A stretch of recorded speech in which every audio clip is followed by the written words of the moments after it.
Welcome back to Tell Me More with me, CJ Quartlbaum. Tell Me More exists to help bridge the gap in our intergenerational workplace dynamics and build better leaders. But once a month, I like to talk about the future, preparing for the future. What does the future hold for us, and how can we be ready for that? See, the reason I like to have this conversation is because when I was 17 and I was headed off to college, I had no plan, no direction, no aims in life. I wanted to be a journalism major, and I majored in finance. And while I learned some good things there, I didn't know what to do or where to go. I didn't have mentors. I didn't have guiding voices. And that's what I needed. So on this channel once a month, I like to be that voice for others that I wish I had myself. Right now, we're in part 2 of a 3-part series, talking about the way that parenting needs to change for the future. Last month, if you remember, I talked about the role of technology in our parenting. And this month, I'm talking about nutrition and the way we raise our kids when it comes to food has to change. I don't know if you know this, but as it stands, we are sicker than we have ever been. Despite all of our advancements in medicine and technology and all sorts of wonder drugs and vaccines and cures, we are still so sick. And our food probably lies at the source of that. Now, I want to start this by adding the caveat that this is not a political debate, right? This is about us feeding our children better so that they grow healthier and they grow stronger and they grow up to live full, flourishing lives. But also so that they can develop the cognitive support and abilities that they will need to be the leaders of this world. The average kid today gets 66% of their diet from ultra-processed foods. Now, if you're unfamiliar, ultra-processed foods are the highly processed foods. Oh, wow, ultra-processed foods are the highly processed foods. Way to use the word in a definition, CJ. These are foods that have been substantially altered from their original makeup in order to become what they are. So when we think about ultra-processed foods, they have a lot of common features. Refined flours, refined sugars, refined seed oils, preservatives, and all sorts of other things that go into them. If you're having trouble, just think of the foods that you find in the center of the grocery store. The foods that are always in a package of some sort. Your cakes, your cookies, your treats, your cereals, all of those things. And now, of course, there's kind of like degrees to this highly processed thing, right? The gap between a potato and a potato chip, it's not that far. It's far enough though, because of especially when chips are fried in bad oils, you get the excess fats the excess omega-6 fats, which are the really bad fatty acids, that come from frying in vegetable oils. And then, whatever flavors and stuff they put on them. Now, you have your better brands like a Boulder that does a potato chip fried in avocado oil. Same thing with Siete and their chips. But then you have a Dorito. And a Dorito is it's not from potatoes. It's usually refined flours that are bleached and processed and then shaped and fried and then dusted with all the flavors you love, Cool Ranch and I don't know, Flamin' Hot, whatever else there is. So, but if we just go basic, potato to a potato chip, and then there's a Twinkie. Listen, I got a whole lot of money for the first person to drop in the comments and tell me, what is a Twinkie? What's in there? I don't know if you guys remember this, but there was some experiment done on like how long can a Twinkie last, and it was uncomfortably long. If there's ever a nuclear apocalypse, what will be left are roaches and Twinkies. While it's easy to look at the kids inside, to be sad about a teenager getting 66% of their diets from ultra-processed foods, the truth is adults are no better. 60% of our diets come from these foods. 60%. And I get it. After a long day of work, of trying to raise kids, of trying to be a whole person, the ultra processed foods are easy. They are convenient. We don't cook as much as we used to. And this is not me romanticizing previous generations. It is me being honest about who we are and where we are right now as a society. And where we are is we are a nation of sick people who eat a lot of ultra processed foods, and we no longer really cook for ourselves. And we think to ourselves, well, what if I just order a lot? Right? We have some people who, there was a time in my life where this was me. I lived on Uber Eats, lived on DoorDash, caviar. If you're outside of New York, I don't know if you have caviar, but man, that's where all the best restaurants go. The problem with that is, from a nutrition standpoint, restaurant food tends to be cooked in highly processed oils, tons of salt. They are complete flavor bombs. This is difficult for us. Eating healthy shouldn't feel this hard. And if you are struggling to eat healthy and do all of those things, I understand. This food, these ultra processed foods, they're made to be addictive. There are people who make hundreds of thousands of dollars and companies that spend millions of dollars on making sure the flavors are just right, that the salt content is just right, the fat content, that the crunch, the mouthfeel are all on point. It's why Pringles had that slogan, once you pop, you can't stop. I had a friend who once worked in research and development for a popular soup company. And what they were trying to create was a breakfast soup. I think it was Bananas Foster. And they spent a lot of money and a lot of time and a lot of years. And when they finally got the product together and they brought the research team around to taste it, everyone took one bite and spit it right back out because it was disgusting. I don't think you can make breakfast soup happen. That's just my guess. But they knew that if they could, there was untold millions in profit on the other side of that. Food companies are not here for your health. They're not here for your good. They are here for your dollars.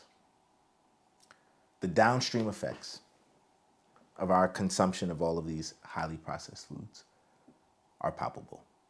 We're not like mincing words here or asking questions of the maybes. The obesity rate has tripled over the last 50 years. One of the popular things people like to do is pull up a video, a picture of people at the beach back in the 70s, and they go, look, there's no obese people.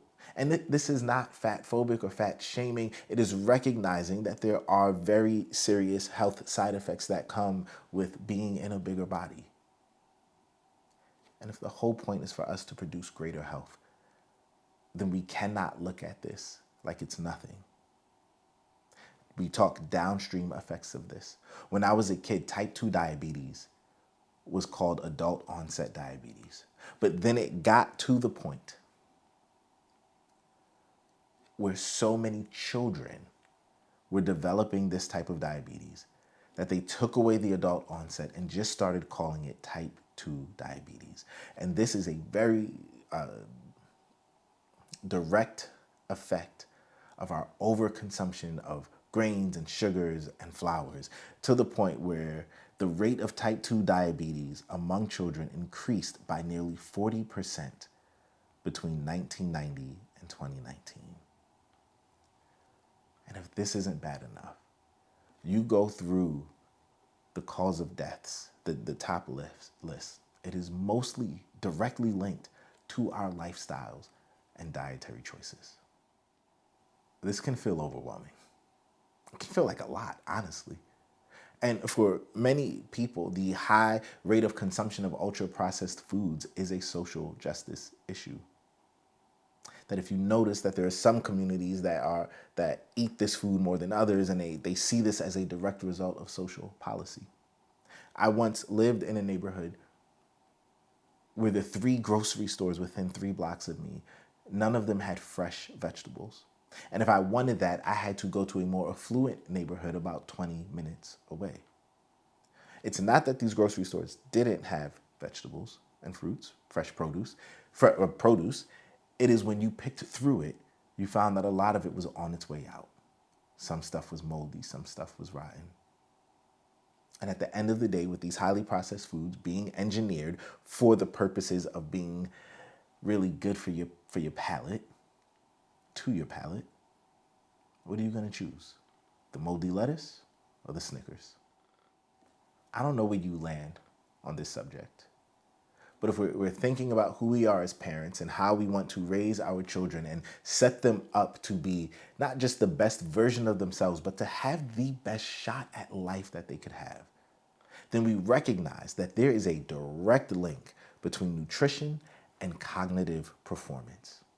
A study on child development came to this conclusion. During childhood and adolescence, poor nutrition and low diet quality have been shown to harm brain development and cognitive function, leading to poor school performance. So my question is this: if we know better, why aren't we doing better? See, I ate like crap as a kid. Okay, I mean, I grew up on a steady diet of Hungry Man's, Lunchables, honey buns, pick a potato chip. I had them all. An endless array of cereal. And when I say an endless array of cereal, I'm talking Fruity Pebbles, Smacks, Frosted Flakes. I would take my Frosted Flakes, put it in the microwave, warm it up, and then add some more sugar on top. Rice Krispies, added sugar to that too. Cinnamon Toast Crunch, of course, who could forget that? Cookie Crisp. I can go on. And oh, don't forget the Golden Grams. Ooh. All right, see, I'm clearly going back to a place. But I grew up on a steady diet of ultra processed foods, and I don't blame my mother. I don't blame my father. They were operating on the best information they had at the time. They were the victims of good marketing. A lot of these foods, these convenient foods, were told they were healthy. They were told they were good for us. You know, you look at that box of Cinnamon Toast Crunch with the, I don't know, 40 grams of sugar per serving, and whoever had just one serving. But it had a little sticker on it that said 21 whole grains. I grew up in a time where the food pyramid told us that we should be eating, 12 to 15 servings of bread every day. I do not blame my parents. I don't blame your parents. How many of you grew up in low-fat households because you were told that low-fat was the craze, that low-fat was healthier, when in reality, when you take the fat out, you take the flavor out, and you have to replace that with something, and it was often sugar. At the end of the day, even if you disagree with me, my question is, do we have the results that prove our hypothesis true? Can you tell me that by eating that way, we're better off? The obesity rates have tripled. Adult onset diabetes is just type 2 diabetes now. And as we're looking, doctors are starting to call Alzheimer's type 3 diabetes. There's a clear link, a clear direction. But now we know better. And if we know better, I do believe we have to do better. I know how hard this is. Nutrition research is often paid for by lobbyists and big companies to produce very specific results. See Ansel Keys. With a dearth of information out there, it is hard to know who to trust and what is right. Check out Nina Teicholz's book, The Big Fat Food Surprise, that details a lot of this history. Or watch a couple of videos, listen to some of her interviews. But she's really great on this subject. Because between the lobbyists and the research and the marketing, we have all been fooled, we've been duped, we've been bamboozled. And now we have to figure out, what do we do going forward? How do we best take care of our kids so that they are not sick, so that their brains are developing and functioning in the best ways possible to give them the best chance at life? An unhealthy population affects us all. If you are an Army person, you recognize that our military is having trouble and has been having trouble for a while recruiting people because high schoolers can't pass a basic fitness test now. How can they on a steady diet of Mountain Dew and Cheetos or Takis? My kid brought home a Taki the other day and I was like, ugh, what is this? And I threw it out, of course. If you're an economist, and you're thinking about our economic system and how we can survive monetarily, then you have to recognize that a sick population is a drain on our costs because we are bearing the financial load for that. But I think just from a straight up humanitarian standpoint, we want our kids to do better than we have done. We want our kids, ideally, always, we want to see the next generation flourish in ways beyond what we have achieved. If you look at where we are, just from a health and nutrition standpoint, the bar is really low. There's something like 81% of Americans right now are metabolically unhealthy. I think it's 91%. I don't know. I'm not doing the research in this moment. You're getting it raw. But so few of us can look and say that we are actually healthy, that we don't have high blood pressure, that we don't have high blood sugar, that we can do 25 push-ups. So I can't run, but you should be able to run like half a mile. Like where's your fitness level? Where's your cardio level? What are your biomarkers saying? It is a lie that you have to get sicker as you get older. Obviously, we get older and we age and our bodies break down and we experience those things, but our lives do not have to end on a string of pills, overly medicated, and just barely getting by. I've talked about this so many times, but that dream of work till you're 65 when life expectancy is 77, and with us being sicker than we've ever been, that just means we spend those last 12 years back and forth to the doctor. That is no way to live. One of the ways in which we can combat this is with how we eat. It is what we choose to consume. And I get it. I know how hard this is, but I think it starts with healthy swaps. You're thinking about your kids, this is going to require learning the basics of nutrition, of what actually is healthy and is not healthy, learning to read labels. This requires work on our end. And I know what we say, but my kid won't eat that. Their palates are just as trainable as our palates. And it will take time. It will be difficult. But this is where we recognize that we are the adults in the room. And as adults who love our children, we want to put the best food forth that we can give them.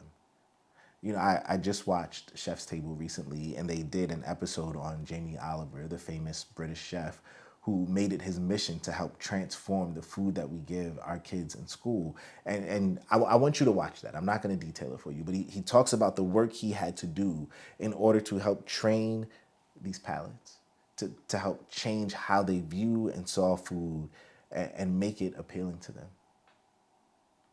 But I look at kids in a lot of other countries and the foods that they eat and are willing to eat that we don't even give our kids as an option. Like, it is disgusting what passes as a kid's menu in this country. Everything fried. Our kids don't need foods fried in vegetable oils as their entire diet. Chicken nuggets and French fries, and then we wonder why they don't want the other things, why they turn their noses up at vegetables, because the truth is, we're not eating them. We're not consuming these things as much as we should. And then at home, you know, one of the things that I think we make a mistake with doing is this is what I'm having and this is what the kids are having. A part of families coming together is around the table, and we don't eat around the table nearly as much as we did, 20, 30, 40 years ago. And there's a lot of reasons for that. Believe me, I understand. But when we come together and we're sharing a meal and we're all eating together, that has a profound impact on the life, heart, and mind of a child and on the health of a child. I say all of this with the recognition that the transition will be hard. Okay, I've got kids, and I know how stubborn they can be and how difficult it can be to change things. But this is where you, as a parent, you step in and you say, no, I'm the authority here. okay, I'm in charge. I know, these days that might be considered toxic. Go check out, I don't know, one of the posts I did recently about parenting and this idea of being the authoritarian and all that stuff. But you pay for the food. You decide what is in your home. And if you know that none of you have the self control to not eat the cakes and the cookies and the sugary things, don't get them. And this doesn't mean you'll never have processed foods again. But what can we do to get that 66% down to maybe 15%? Right? I'm one of those people, I'm realistic. All right. I live like an animal based diet probably 80% of the time. But I know I can't go 100% because I like ice cream. I just do. It's my bag. And I love a good salty potato chip in avocado oil. All right.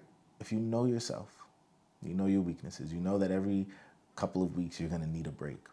That's okay.